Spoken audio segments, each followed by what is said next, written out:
अम्मा की पढाई गरजू विद्यार्थ्यांच्या स्वप्नांना पंख देणारा उपक्रम आमदार किशोर जोरगेवार।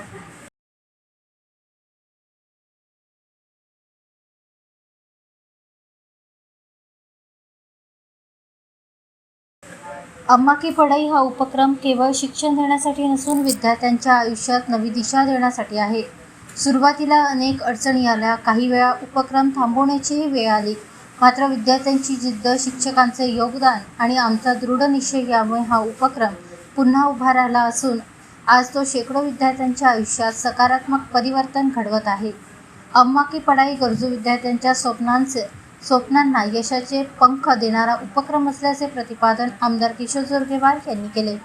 अम्मा की पढाई शिक्षा केंद्रातील 13 विद्यार्थ्यांची पोलीस विभागात नियुक्ती झाली आहे, तर एका विद्यार्थ्याची पोलीस उपनिरीक्षक तर 2 विद्यार्थ्यांची कर निरीक्षक म्हणून निवड झाली आहे। तसेच इतर विद्यार्थी विविध शासकीय सेवेत रुजू झाले आहेत। अशा एकूण 23 विद्यार्थ्यांचा सत्कार कार्यक्रमाचे आयोजन जिल्हा मध्यवर्ती बँकेच्या सभागृहात करण्यात आले होते। या कार्यक्रमात ते बोलत होते। या प्रसंगी छत्रपती संभाजीनगरचे जिल्हाधिकारी विनय गौडा, चंद्रपूरच्या जिल्हाधिकारी वसुमना पंत, पोलीस अधीक्षक मोमक्का सुदर्शन, जिल्हा मध्यवर्ती बँकेचे अध्यक्ष रवींद्र शिंदे तसेच नुकतेच पोलीस उपनिरीक्षक म्हणून नियुक्त झालेले पुण्यदीप शिलारकर, रघुवीर अहिर आदी उपस्थित होते।